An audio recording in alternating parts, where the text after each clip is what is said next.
Video में हम electric field lines की प्रॉपर्टीज़ के बारे में आगे समझेंगे। 4 प्रॉपर्टीज़ इससे पिछली वीडियो में हमने पढ़ी थी और 2 डेमोस्ट्रेशन भी देखे थे। तो यहाँ पे हम एक डेमो भी देखेंगे। तो यहाँ आपको इलेक्ट्रिक फील्ड लाइंस कैसे फॉर्म्ड होती हैं इसके बारे में जानेंगे। अगर आपने इससे पिछली वीडियो नहीं देखी तो उसका लिंक मैं डिस्क्रिप्शन में दे दूँगा, आप वहाँ जाके आप देख सकते हैं।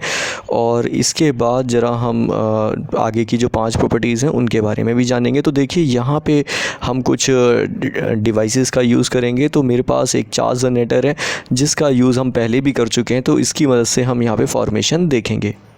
तो देखिए इस डेमो में हमारे पास है चार्ज जनरेटर और ये है आपका मस्टर्ड ऑयल और है हमारे पास इसमें पड़े हुए कमिन सीड्स, तो जिसे हिंदी में जीरा कहते हैं। तो अब यहाँ पे हम जो डेमोस्ट्रेशन है तो इसमें चार्ज जनरेटर की मदद से हाई वोल्टेज प्रोवाइड करेंगे और उसकी मदद से जो हमारा कमिन सीड्स हैं वो एक पैटर्न प्रिपेयर करेंगे जो कि आपकी इलेक्ट्रिक फील्ड लाइंस को रिप्रेजेंट अच्छे से कर पाएंगे।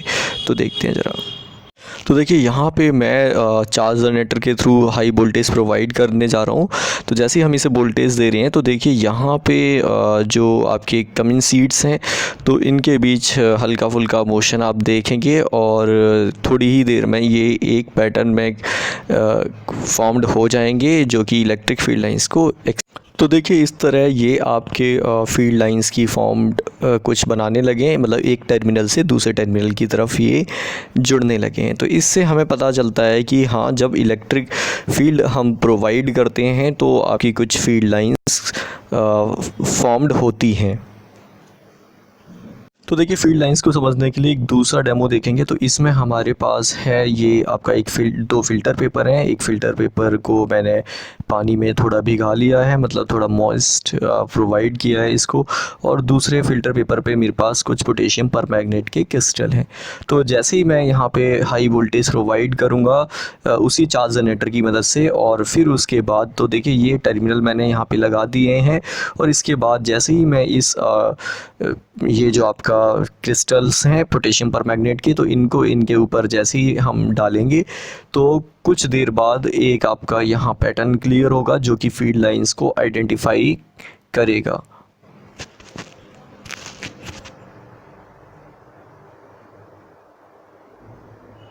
यहाँ पे आप फिफ्थ प्रॉपर्टी समझेंगे तो electric field lines do not form close loops. तो जितनी भी आपकी इलेक्ट्रिक फील्ड लाइंस होती हैं वो क्लोज लूप नहीं बनाती, जबकि मैग्नेटिक फील्ड लाइंस हमेशा क्लोज लूप बनाती हैं। अब ये क्लोज लूप क्या है इसे ज़रा समझेंगे। सबसे पहले आपको समझना होगा मैग्नेटिक फील्ड लाइंस हमेशा 2 पोल्स में ही एग्जिस्ट करती हैं। इसका मतलब अगर आपके पास कोई मैग्नेट है तो उसके 2 पोल होंगे, एक होगा आपका नॉर्थ पोल, एक होगा साउथ पोल। आप किसी इसी मैग्नेट को कितना भी छोटा करते जाएं लेकिन फिर भी इसके अंदर 2 पोल तो हमेशा ही रहेंगे, एक नॉर्थ और दूसरा साउथ। तो इस वजह से मैग्नेटिक फील्ड लाइंस जहां से निकलेंगी उनको लौट कर वहीं आना होगा। तो इसका मतलब यहाँ पे जो मैग्नेटिक फील्ड लाइंस हैं तो ये हमेशा जिस मैग्नेट से निकलेंगी वापस उसी मैग्नेट में आएंगी। हो सकता है कि आपके पास पॉजिटिव चार्ज हो, ठीक है, नेगेटिव चार्ज ना हो, या ऐसा भी हो सकता है कि आपके पास नेगेटिव चार्ज हो।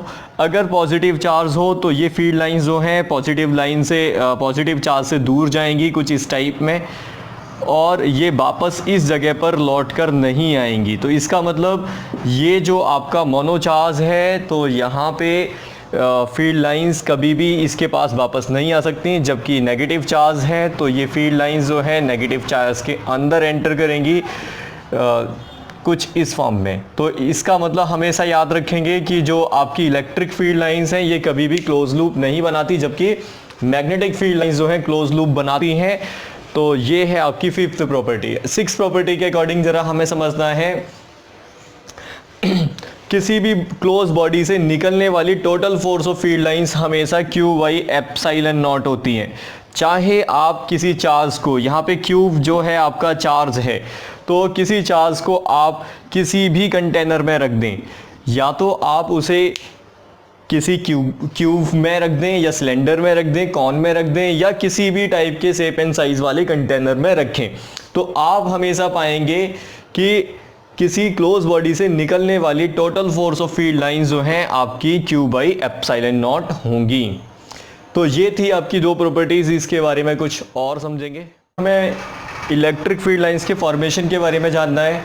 सपोज डेट अगर हमें सिंगल चार्ज दे रखा है, मोनो चार्ज दे रखा है, पॉजिटिव चार्ज है, तो उसके चारों ओर इलेक्ट्रिक फील्ड लाइंस आप ऐसे बनाएंगे। नेगेटिव चार्ज है तो उसके चारों ओर आप मतलब जो इलेक्ट्रिक फील्ड लाइंस हैं उनको कुछ इस फॉर्म में बनाएंगे। तो सिंगल चार्ज की मदद से आप इलेक्ट्रिक फील्ड लाइंस को फॉर्म्ड ऐसे करेंगे।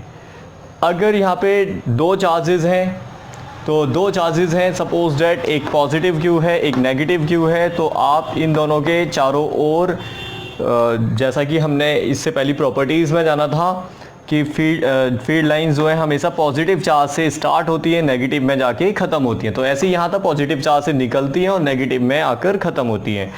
तो अगर यहाँ पे कब सपोज डेट ऐसा हो कि एक चार्ज डबल है, एक चार्ज ज़्यादा है, दूसरा चार्ज कम है, तो इसका मतलब जो चार्ज ज़्यादा होगा वहाँ से फील्ड लाइंस ज़्यादा निकलेंगी और जो कम होगा उसमें उतनी फील्ड लाइंस नहीं पहुँच पाएंगी, कुछ ही लाइन उस वहाँ तक पहुँच पाएंगी। दूसरी जो फील्ड लाइंस है जैसे ये यहाँ पे नहीं रीच करेंगी। तो इसके बाद ज़रा अब हमें ये समझना है, अगर हमारे पास ऐसी दोनों लाइक चार्जेस हैं, पॉजिटिव पॉजिटिव, तो उनके चारों ओर पहले इसे ज़रा समझते हैं। दोनों लाइक चार्जेस हैं और दोनों ही आपके क्यू क्यू चार्जेस हैं, तो उसके चारों ओर आपको इलेक्ट्रिक फील्ड लाइंस का फॉर्मेशन कुछ इस टाइप में दिखाना है। ये देखिए काफ़ी इंपॉर्टेंट है, एग्जाम में पूछा जाता है। सिंगल चार्ज की मदद से आपको ड्रॉ करने को आ जाता है कि इलेक्ट्रिक फील्ड लाइंस ड्रॉ करो, या डबल की मदद दो चार्जेस की वजह से आपको यहाँ पे बताना होता है। तो ऐसी देखिए, अब अगर दोनों ही यहाँ तो थे आपके अनलाइक चार्जेस, यहाँ हैं आपके लाइक चार्जेस। तो लाइक चार्जेस के बारे में कहा जाए तो आप ऐसे बनाएंगे, पॉजिटिव है तो पॉजिटिव से आपकी फील्ड लाइंस निकलेंगी, नेगेटिव में फील्ड लाइंस एंटर करेंगी। तो देखिए जैसा कि अभी हमने यहाँ पे देखा था कि पॉजिटिव चार्ज यहाँ डबल है और जबकि यहाँ पे पॉजिटिव चार्ज आधा है, तो इसका मतलब यहाँ से 2 गुना ज़्यादा लाइन निकलेंगी और यहाँ पे टू टाइम्स कम फील्ड लाइंस निकलेंगी। तो इसका मतलब आपको यहाँ पे थोड़ी ज़्यादा फील्ड लाइंस दिखानी है, यहाँ थोड़ी कम दिखानी है। तो इस टाइप में एग्ज़ाम में क्वेश्चन पूछे जाते हैं, जो कि आपको ड्रॉ करने को दे दिया जाना है कि एक सिंगल चार्ज की वजह से बनाओ या डबल चार्जेस की वजह से, या चार्जेस एक क्यू है। तो ये फॉर्मेशन आपको आना चाहिए। याद रखेंगे, जब भी आपका लाइक चार्जेस होंगे तो लाइक चार्जेस में फील्ड लाइंस ऐसे बनेंगी, बीच में आपका जो इलेक्ट्रिक फील्ड है वो लगभग 0 होता है, तो यहाँ पे कोई इलेक्ट्रिक फील्ड नहीं होगा। बिल्कुल इनके सेंटर पॉइंट पे अगर दोनों चार्जेस बराबर हैं, अगर ये माइनस क्यू है, तो इनके ठीक मिड पॉइंट पर इलेक्ट्रिक फील्ड 0 होगा। तो इन्हें हम कहते हैं, जहाँ इलेक्ट्रिक फील्ड 0 होगा उन्हें बोलते हैं न्यूट्रल पॉइंट। इसका मतलब जहाँ आपकी न्यूट्रल पॉइंट होंगे उसका मतलब है वहाँ पे इलेक्ट्रिक फील्ड लाइंस नहीं है और वहाँ पे इलेक्ट्रिक फील्ड 0 है। तो देखिए, अगर आपका यहाँ न्यूट्रल पॉइंट कहाँ होगा तो ये भी जानना ज़रूरी है। तो आपको हमेशा याद रखना है, न्यूट्रल पॉइंट जो है हमेशा बड़े चार्जेस की तरफ होगा। जैसे कि हमने 11th क्लास में सेंटर ऑफ मासेस पढ़ा था, कुछ उसी बेसिस पे यहाँ पे हम कह सकते हैं कि न्यूट्रल पॉइंट हमेशा कहाँ शिफ्ट हो जाएगा, जहाँ पे चार्ज ज़्यादा होगा। तो यहाँ चार्ज ज़्यादा है तो 2Q है, तो इसका मतलब जो न्यूट्रल पॉइंट है बड़े चार्जेस की तरफ ज़्यादा बड़े चार्जेस के नियर अबाउट होगा। तो देखिए, ये थी आपकी